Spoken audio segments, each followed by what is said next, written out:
Welcome to Mainland Television Regional News. I'm Graham O'Brien, and in today's news, thousands speak out, Buddhist relics in town, a first at the boat show, and much more. People around the country have united once again with a 10,000 strong protest last weekend to voice their concerns over what many believe threatens New Zealand's sovereignty and the ability of future governments to act in people's best interests under the controversial conditions in the Trans-Pacific Partnership Agreement being negotiated between America, New Zealand and 9 other Pacific Rim countries. Over 300 Nelsonians braved the downpour to add their voices. Ed Miller, who coordinates the protest for It's Our Future network, says there's nothing to suggest there will be real economic benefits to the country, but the leaked texts show that there are real costs. More expensive medicines, special rights for foreign investors to sue the government, limits on the internet freedom are all on there. We talked with Professor Jane Kelsey, Associate Dean of Auckland University, about recent developments and asked people on the streets of their views on this issue. Professor Jane Kelsey, thank you very much for joining us. I know that how busy you are, preparing to go to Hawaii to chase up the negotiators there for the next round of the talks for the TPP. Yesterday, huge numbers again, fantastic turnout, especially for Nelson in the rain, over 300 here, 1,600 in Auckland, 1,500 in Wellington, 3,500 in Christchurch. I mean, it's fantastic to see people coming out and really standing up. How do you feel about the numbers and how do you feel about the Prime Minister's response last night? Well, I think the numbers are absolutely amazing, especially given the weather. And the interesting thing from Auckland was that there were new faces. So if we add them onto those who came out in November and then last March, there is a real groundswell in this country. And the Prime Minister's response is just insulting. He suggests people don't really understand anything about it and they're being misled and they...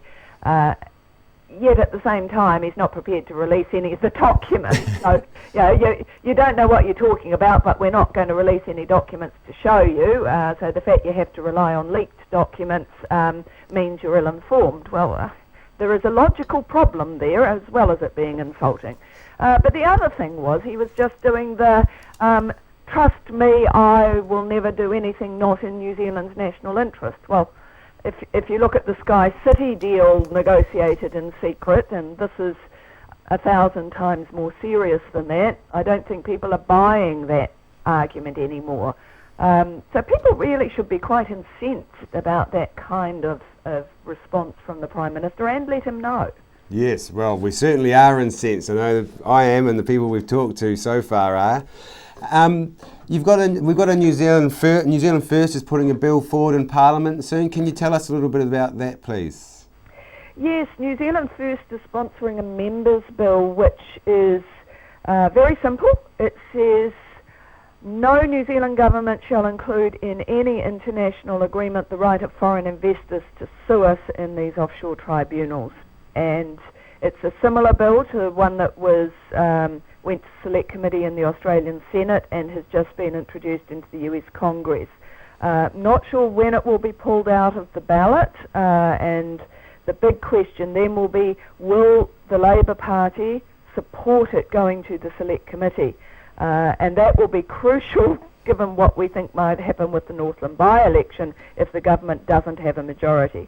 Yes. Of course, if it goes to the Select Committee, then people have an opportunity to have their say about what they think about this special rights of foreign investors to sue the government. And the government should then end up with another clear indication of how people will respond to the TPPA if it has such investor rights in it. Yeah, that's fantastic. And like you say, it's just our democracy working that the people do have a say, and this is what the Select Committee is for. It's absolutely crucial. And if the government's not even prepared to allow that to go to Select Committee so people can express their view, they can give away any pretense that this is any kind of democratic process. And they've, of course, been insisting falsely that Parliament will have a say on these matters and that the people will be consulted once the deal is done. Well, apart from the fact that that's meaningless and useless, they can't shut the door on this. But I have to say that a petition that went to Parliament in 2010 was only heard by the Select Committee last month, and so they're certainly in no hurry to be able to allow people's voice to be heard. Yeah, no, and I mean, as we're always told, never sign anything until you've read it. Yes, well, they will have read it. I'm not sure the Minister will have read every detail of the many thousands of pages, but they'll have read it, but we won't have had a chance to, nor indeed will any of the opposition parties whose hands will be tied in the future by this deal. That's right. And Jane, the next three months are vitally important for us. Can you give us a bit of an update on what's happening? Yes, there is a really important time pressure because the US President wants to get this deal through under his watch. And for that to happen, because of course they've got elections later next year, they have to have a deal done, we reckon, by June. That's 3 months from now. And it's pretty touch and go at present. It's really important, therefore, that as much pressure is put on as possible so that the government at this end thinks twice about it, as well as in the other countries that are involved, where people, both on the streets and in their various parliaments, are giving a similar message to their governments. Sure, no, that's fantastic. So we can write to the Select Committee, and we can make some pressure from ourselves, from our homes, in fact, from our computers. Is that correct? Yes, but the submissions process on the New Zealand First bill hasn't opened yet. Yeah. So people need to taihua on that until it's there, and It's Our Future website will have a splash page on investment that will help people make their submissions on that. But people should now be writing to their local MP, to the Labour Party, who are still sitting on the fence, and of course to the government and its supporting parties, to tell them that they don't want this deal done in their name. Excellent. Thank you very much, Jane Cassidy. And you're off to Hawaii, so you'll be able to glean a little bit more information for us, do you think? Yes, even though they're not announcing these negotiations, we were able to find out several weeks ago where the officials are meeting next and supposedly putting together the list of matters for ministers to decide on once they get together. And so we'll be up there hanging around and talking to various people to glean the information that the government won't tell us. Thanks. And just one last question, Jane. How long have these negotiations been on, and how long have you been actually trying to get some ground towards this agreement? Well, 5 years the negotiations have been going, and they were on the cards for another 9 months before that, so I suppose almost 6 years. And we have a pretty good idea of what's in there, which is what makes the secrecy all the more bizarre and insulting. Excellent. Jane, thanks very much on our behalf for all the work that you do, and good luck in Hawaii. And great work down on Saturday for you guys in Nelson. Excellent. Thank you, Jane. See you later. Bye. Bye. Nelson is hosting the Maitreya Loving Kindness Tour later this week, which is touring around over 80 countries worldwide. This will be the second time that Nelson receives this Buddhist relic tour. Chrissy Small went to the Buddhist Centre in Upper Moutere to find out more about the tour that's arriving in Nelson on Friday the 13th until Sunday the 15th of March. I'm here at the Chandrakirti Meditation Centre, which is a Tibetan Buddhist meditation centre in Upper Moutere in Nelson. I'm fortunate to have with me today Geshe Jampa Tarchin and interpreter Tanzing. And also we have Venerable Chandra, who is here to talk with us about this amazing thing that's coming to Nelson. It's a wonderful exhibition and it's got a lot of spiritual meaning. And can you tell us a bit about this, Chandra? The relics of the Buddha and other masters are coming to Nelson, and this is a very rare and special and unique event. The relics will be displayed on Saturday the 14th and Sunday the 15th of March at Club Italia. That's in Trafalgar Street in Nelson. The event is free. We do encourage and welcome donations to be able to support the event. These relics are part of a project called Maitreya Loving Kindness Tour. This tour has been traveling around the world since 2001 and visiting 68 countries and being viewed approximately by 2 million people. This is the second time, so we're feeling very, very blessed. People will be also, if they want to, they will be receiving blessings directly from the relics of the historical Shakyamuni Buddha. And so people are also invited to bring their pets if they like. Now look, we've been so blessed in this country. We've had the Peace Mandala, Sand Mandala that's come to New Zealand several times, I believe.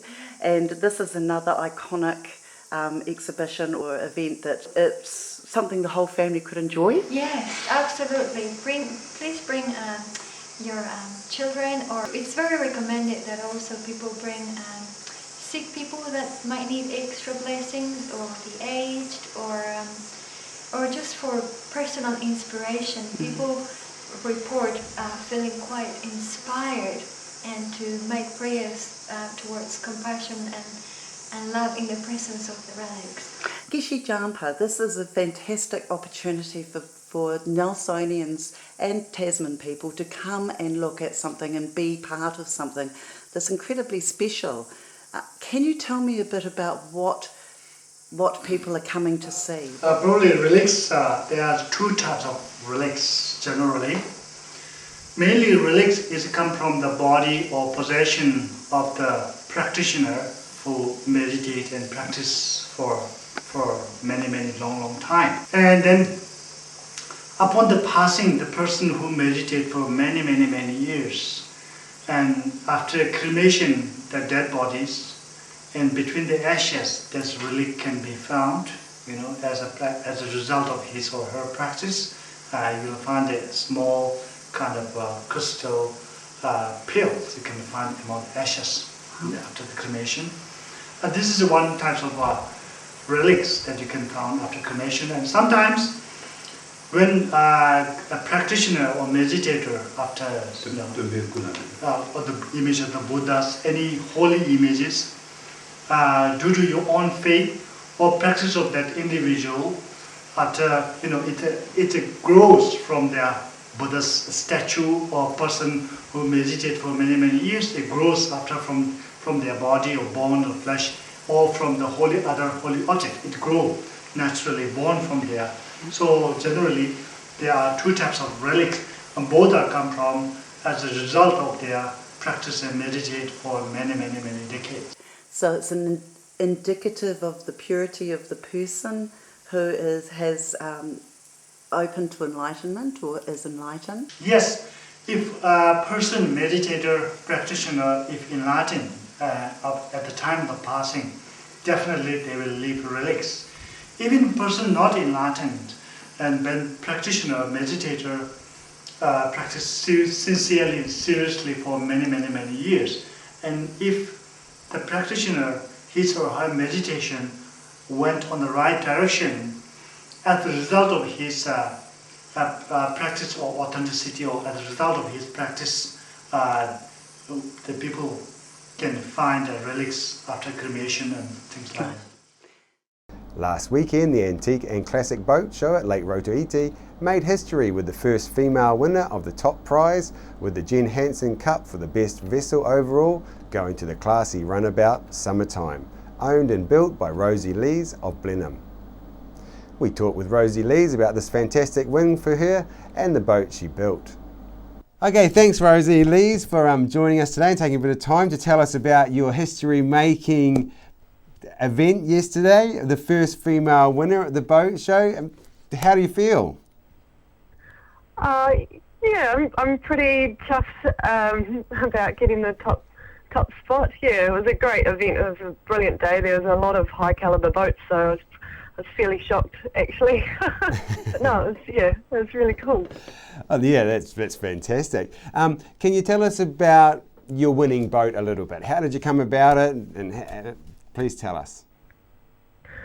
Well, I went to the boat show at Nelson Lakes in 2012 and saw a boat there called Full of Fun that I really liked, and I couldn't find the owners at the time, so I didn't know what design it was. I took lots of photos and started having a look around on Trade Me soon after for something similar. I showed some of the photos to a good family friend of ours, Frank Pellin, and he's one of New Zealand's well-known boat designers, and he said, "Oh, that's one of my designs." So he soon told me all about it, and I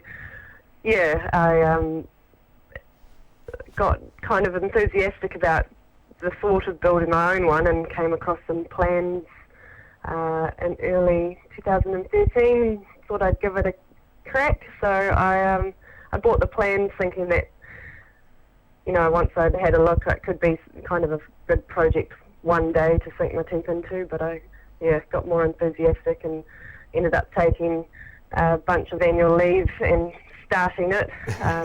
So I built the hull in 2013 at my dad's boat shed in Sandspit up in Warkworth. Yeah. And then I had to come back to work here in Blenheim, so it just sat there collecting dust for a year while I went back on the weekends and did some work on it over Christmas. And then in 2014 I took another bunch of annual leave, and with the help of my dad and a few guys at the boat shed and all their sort of experience and skill they taught me along the way. It was very much a learning learning process. Summertime was launched in December last year, and then I towed it down to Picton after Christmas and took her to the boat show this weekend just then. And it was a brilliant weekend, and ended up winning the boat of the show, which was all pretty cool. No, that's fantastic, and you know, you don't do yourself credit because you make it sound all so easy. You know, I found some plans and I build a boat. It's a real Kiwi style, isn't it? Yeah. Oh, you've got to give these things a go, I reckon. Yeah, why not? And it's World Women's Day yesterday as well, so I think that's quite an achievement and fantastic, and well done to you. Thanks very much, Rosie. Oh, brilliant. Thank you. Thanks. Bye. After the break, we'll bring you the latest weather update and some events and happenings coming up from around the region.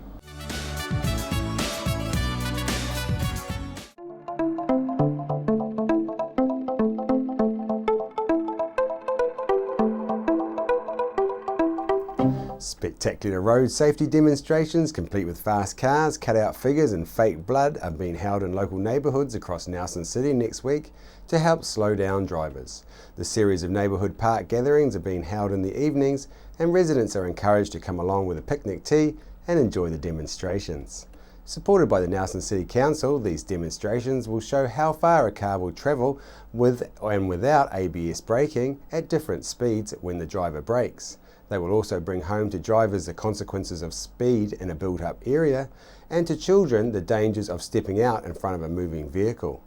In addition, there will be displays from Citizens Advice, Emergency Management, Neighbourhood Support, and 2 interactive displays demonstrating blind spots for reversing drivers and how difficult it is for a truck driver to see cyclists. Some roads will be closed for these demonstrations from 5:30 to 7:30 p.m. Check with the council for more information. Niles Street between Elton Street and Collingwood Street on Monday the 16th, and there's a picnic at Nelson Central School grounds. Beasley Walk to Hunanui Beach Reserve by the playing fields on Tuesday the 17th, picnic at Te Hunanui Playing Field. Tipahai Street between Tukaka Street and Motueka Street on Thursday the 19th, and the picnic is at Nelson Intermediate Lawn. Edify Crescent from North intersection with State Highway 6 to Rainbow Drive on Friday the 20th, and the picnic is at Corder Park.